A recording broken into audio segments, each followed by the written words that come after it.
ఈ సభను నడిపించుకోవడానికి కానీ సహకరించదు. రెండవ అంశం, పదే పదే గత పాలన గురించి, గత ప్రభుత్వాల గురించి మాట్లాడుతున్నాను. సరే, వారు ఏం మాట్లాడతారో మొత్తం విన్నాక రిప్లై చేద్దాం అనుకున్నాను. కాకపోతే నా రిప్లై కోసం వారు తహతహలాడుతున్నారు.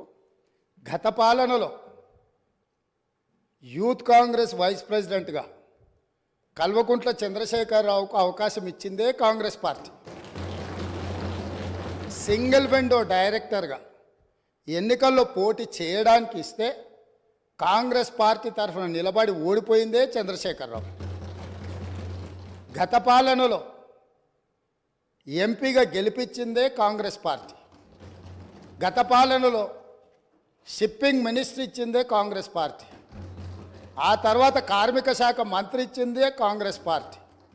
అంతెందుకు, ఇక్కడ సభ్యుడు ఉన్నాడు, వారు కూడా వారి కుటుంబ సభ్యులే. ఎమ్మెల్యే కాకుండానే మంత్రిని చేసి తర్వాత ఎమ్మెల్యేగా ఎన్నిక చేయడానికి సహకరించిందే కాంగ్రెస్ పార్టీ. ఈరోజు వాళ్ళు ఏ పేరైతే వినోద్ అనుకుంటున్నారో ఆ రాజశేఖర రెడ్డి గారే ఆ మంత్రివర్గంలోనే గత ఆర్థిక శాఖ మంత్రి, సిద్దిపేట ఎమ్మెల్యే గారు ఎమ్మెల్యే పదవి లేకుండా మంత్రిగా ప్రమాణ స్వీకారం చేసిండ్రు.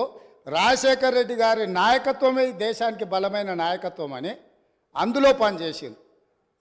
మూడవది, పోతిరెడ్డిపాడు పొక్క పెద్దది చేసినప్పుడు కీర్తిశేషులు నాయన్ నరసింహారెడ్డి గారు కడప జిల్లా ఇన్ఛార్జ్ మినిస్టర్. ఆ రోజు కొట్లాడింది పోతిరెడ్డిపాడు మీద కీర్తిశేషులు పి జనార్దన్ రెడ్డి గారు. పోతిరెడ్డిపాడు పొక్క పెద్దది చేసినప్పుడు ఇక్కడ ఉన్నోళ్ళు ఎవరు ప్రాణత్యాగాలు చేస్తామని ఎవరు కొట్లాడలే, ఎవరు మాట్లాడలే. తమరు సమయం ఇవ్వండి, తప్పకుండా 55 సంవత్సరాల పరిపాలన మీద సంపూర్ణమైన చర్చ ఇక్కడ పెడదాము. ఈరోజు ఇక్కడ జరుగుతున్న చర్చ జూన్ 2, 2014 నుంచి జరిగిన పరిపాలన, చేసిన విధ్వంసము, నాయకత్వం యొక్క వ్యవహార శైలి మీద మనం ఈరోజు మాట్లాడుకుంటున్నాము.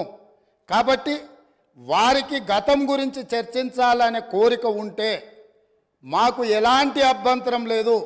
గతంలో జరిగిన పరిపాలనలో ఇక్కడున్న వాళ్ళకి చాలామందికి పాత్ర లేకపోవచ్చు, కానీ అక్కడున్న వాళ్ళకు చాలామందికి పాత్ర ఉంది.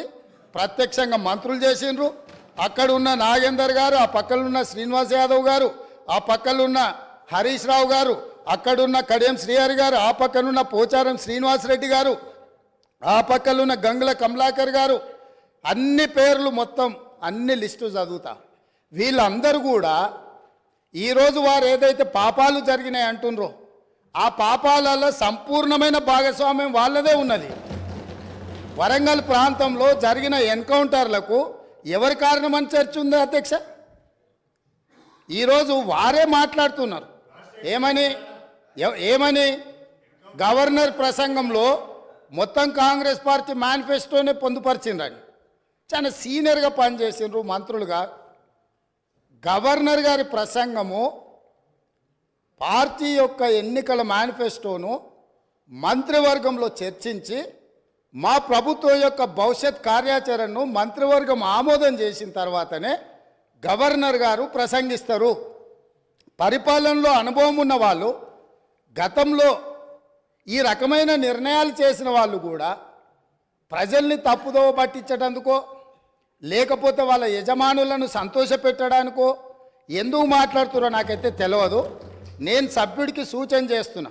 నేను చాలా విషయాలు ప్రస్తావించిన, తప్పకుండా సావధానంగా 5 సంవత్సరాలు సమయం ఉంది. సంపూర్ణంగా ఎక్స్రే తీసినట్టుగా ఎక్కడెక్కడ ఏమేమి ఉన్నాయో అన్నిటిని వివరిస్తాం. మా ఆర్థిక మంత్రి గారు, డిప్యూటీ సీఎం గారు జరిగిన విధ్వంసం ఏంది, ఆర్థిక నేరమేంది, అన్ని విషయాలు ఈ సభలోనే తమరి అనుమతి తీసుకొని చర్చకు పెట్టి వాటన్నిటిని విశ్లేషిద్దాం. మేము సిద్ధంగా ఉన్నాం. సంవయనం పాటించి ఈరోజు గవర్నర్ గారి ప్రసంగానికి సంబంధించిన మీకు మనసు ఉంటే, తెలంగాణను అభివృద్ధి చేసుకోవాలన్న ఆలోచన ఉంటే అభినందిస్తూ మీరు ముందుకు రండి. లేదు మేము ఇట్లనే ఉంటామంటే పిల్లి శాపనార్థాలకు ఉట్లు తెగిపడవు. ఈ శాపనార్థాలు పెడుతూనే ఉంటారు జీవితకాలం. కాబట్టి దయచేసి ప్రతిపక్షానికి నేను సూచన చేస్తున్నా, మేము పాలకపక్షంగా మా విజన్ డాక్యుమెంటుని సభలో పెడుతున్నాం. మీరు సలహాలు సూచనలు ఇవ్వండి.